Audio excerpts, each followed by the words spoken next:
এই মিয়া, তোমার বয়স কত? 15? আমি 20 বছর থেকে এই খামারের সাথে যুক্ত।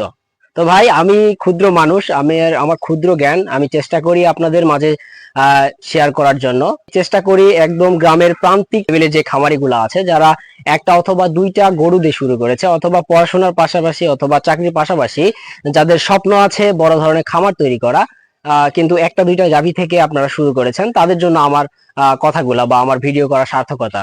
তো আপনাদের অনেকে কৌতূহলবশত ফেসবুকে অথবা ইউটিউবে খোঁজাখুঁজি করেন যে একটা সদ্যজাত বাছুর জন্ম নেওয়ার পর আমরা কিভাবে তার যত্ন নিতে পারি, বা বিশেষ করে একটা সদ্যজাত বাছুর জন্ম নেওয়ার পর আমরা কিভাবে তার পরিচর্যা করতে পারি, বিশেষ করে আহ খাবারের বিষয়টা আপনারা অনেকে জিজ্ঞেস করেন, বা অনেক সময় ভিডিওর কমেন্টে আপনারা বলেন যে আসলে একটা সদ্যজাত বাছুর জন্ম নেওয়ার পর তার কতটুকু দুধ নিশ্চিত করতে হবে, এবং একদম 0 দিন থেকে পরবর্তী 1 বছর পর্যন্ত আমরা কিভাবে বাছুরের খাবার ম্যানেজমেন্টটা করব। তো সেই বিষয় নিয়েই আমি আজকে কিছু কথা আপনাদের সামনে তুলে ধরবো। সেটা হচ্ছে যে একটা বাছুর জন্ম নেওয়ার পর 1 থেকে 2 ঘন্টার মধ্যে তাকে মোটামুটি 2 লিটার কনস্ট্যান্ট দুধ নিশ্চিত করতে হবে।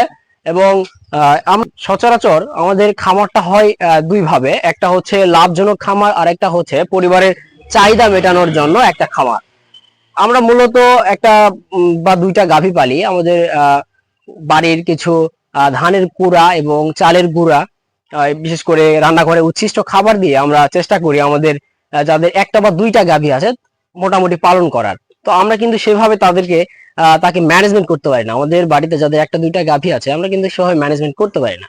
তো আমার সামনে আমার এই গাভীটার মোটামুটি অ্যাভারেজে যদি একটা বাছুরকে আটকানোর পর 12 ঘন্টা আটকানো হয়, তাহলে মোটামুটি 2 থেকে আড়াই লিটার দুধ পাওয়া যায়। তাহলে 12 ঘন্টায় যদি 2.5 লিটার দুধ পাওয়া যায়, তাহলে আরো 12 ঘন্টা রয়েছে। তাহলে 12 ঘন্টা আরো ধরে নিলাম 1.5 কেজি দুধ, তাহলে অ্যাভারেজে 3.5 লিটার দুধ। আসলে এখান থেকে যদি আমরা একটা বাচ্চা প্রোডাকশনে আনি, যদি আমি আপনাদের দেখাই যে এই বাচ্চাটার বয়স মোটামুটি 1 মাস 20 দিন বয়স, তো এর অ্যাভারেজ যে বডি ওয়েট সেটা কিন্তু 35+। তাহলে এর কতটুকু দুধ লাগবে, আর আমরা তাকে কি আমরা সঠিক সময় সঠিকভাবে দিতে পারতেছি কিনা, এই বিষয়টা আসলে বই পড়ে অনর্গল বলা আর ফিল্ডে এসে বাস্তবে সেটা পালন করা, এই দুইটাই কিন্তু ভিন্ন একটা বিষয়। কারণ তার বডি ওয়েটের 10% তাকে দুধ খাওয়াইতে হবে, কিন্তু আমার গরুটার দুধই হয় 2.5 কেজি।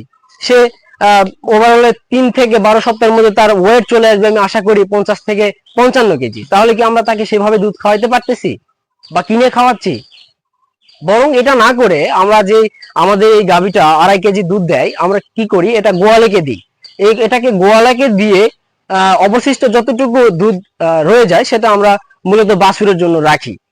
তো আমার যে কথাটা সেটা হচ্ছে যে আপনারা যদি বাড়ির প্রয়োজনে দুধ দুধ এবং মাংসের প্রয়োজনে আপনারা যদি গাভী পালেন, তাহলেও আপনাদের জন্য একটি কথা যে আপনারা ভালো একটা বাচ্চা, এরকম ভালো একটা মানের বাচ্চা আপনারা যদি পেতে চান, তাহলে অবশ্যই আপনাদের গাভীর দুধ গোয়ালাকে দেওয়া যাবে না বা নিজে খাওয়া যাবে না। কারণ আমরা পরিবারের চাহিদা মেটানোর জন্য বিশেষ করে যে গাভীটি পালন করি, এটার খুব বেশি দুধ আমরা আশা করা যায় না, হয় এভারেজে আমরা দেখি 2 থেকে 3 লিটারের মধ্যেই তার দুধটা আমরা পেয়ে থাকি। তো এই জন্য আমি বলবো যে আপনারা তার বাছুরটার বডি ওয়েট অনুযায়ী তাকে দুধ কিনে খাওয়াইতে না পারলেও আপনাদেরকে বলবো যে আপনারা সেই দুধটা বিক্রি না করেন অথবা নিজে না খান। আমরা এরকম যদি সুন্দর মানের একটা বাছুর পেতে চান, অবশ্যই তাকে তার বয়স অনুযায়ী তাকে দুধ খাওয়াইতে হবে। তো যে কথাটাই ছিলাম সেটা হচ্ছে একটা সদ্যজাত বাছুর জন্ম নেওয়ার পর আমরা তাকে 1 থেকে 2 ঘন্টার মধ্যে তাকে 2 লিটার কনস্ট্যান্ট দুধ নিশ্চিত করব। কেননা একটা মানুষ যখন প্রবাসে যায় তার সবচেয়ে গুরুত্বপূর্ণ বিষয়টা হচ্ছে পাসপোর্ট। তো আমরা এই বাছুরের দুধকে আমরা পাসপোর্টের সাথে তুলনা করি, কারণ এই কনস্ট্যান্ট দুধ তার রোগ প্রতিরোধ ক্ষমতা বৃদ্ধি করে। তো প্রথমে বাচ্চারা জন্ম নেওয়ার পর 1 সপ্তাহ তাকে তার বডি ওয়েট অনুযায়ী 10% আমরা দুধ নিশ্চিত করব। নর্মালি একটা বাচ্চা জন্ম নেওয়ার পর তার বডি ওয়েট আসে 20 থেকে 25 কেজি, তাহলে সে দুধ পাবে 2.5 লিটার। এবং দ্বিতীয় থেকে তৃতীয় সপ্তাহে সে মোটামুটি 25 থেকে 30 কেজির মতো বডি ওয়েট আসে, তাহলে সে দুধ পাবে 3 লিটার। এবং 3 থেকে 12 সপ্তাহ পর্যন্ত তার বডি ওয়েট কিন্তু আসে মোটামুটি 40-50-এর কাছাকাছি। তো আমরা কি তাহলে তাকে 4 থেকে 5 লিটার দুধ সরবরাহ করতে পারবো? পারবো না। তো এই জন্য আমরা কি করব, তাকে দুধের পাশাপাশি সবুজ ঘাস, দানাদার খাবার তাকে খাওয়ানোর অভ্যাস গড়ে তুলবো। এবং এই সময়টা আমরা বলি একদম হাফ কেজি পর্যন্ত তাকে দানাদার খাওয়ার, আস্তে আস্তে 1 মুঠ 2 মুঠ করে হাফ কেজি পর্যন্ত তাকে দানাদার খাওয়ার জন্য আমরা বলে থাকি। এবং এর পাশাপাশি 12 থেকে 16 সপ্তাহে এই খাবার, দানাদার খাবারটাকে আপনারা বাড়ায় 750 গ্রাম নিতে পারবেন।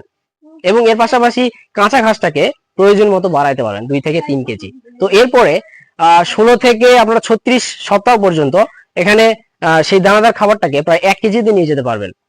এবং পাশাপাশি 3 থেকে 5 কেজি ঘাস এবং ইউএমএস। আসলে ইউএমএস নিয়ে আমি আগামীতে একটা ভিডিও নিয়ে আপনাদের সামনে হাজির হব যে আসলে ইউএমএসটা কি এবং ইউএমএসটা আসলে গবাদি পশুর জন্য কতটুকু গুরুত্বপূর্ণ। আসলে এখানে কিন্তু প্রচুর পরিমাণ প্রোটিনের একটা সোর্স। তো এটা নিয়ে আমি আগামীতে ইনশাল্লাহ একটা ভিডিও দিব। তো এটা 1% রাখার চেষ্টা করবেন। পরবর্তী 36 থেকে 52 সপ্তাহ পর্যন্ত আপনারা 1.5 থেকে 2 কেজি পরিমাণ দানাদার খাবার, 5 থেকে 7 কেজি ঘাস এবং 1% ইউএমএস খাওয়ানোর চেষ্টা করবেন বাছুরটাকে।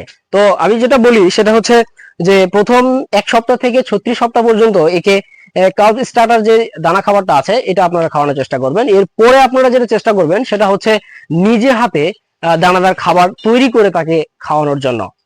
আসলে হোস্টেলে খাইতে গেছেন, সেখানে গরুর মাংস দিয়ে খাইতে গেছেন, সেখানে দেখা যাচ্ছে যে অন্ধকারে কালো বিড়াল, আর কিসের মাংস আপনি তো জানেন না। এই জন্য আমি বলবো যে 36 মাসের পর থেকে বাকি সময়টা আপনারা অবশ্যই চেষ্টা করবেন দানাদার খাবারটা নিজে হাতে তৈরি করে খাওয়ানোর জন্য।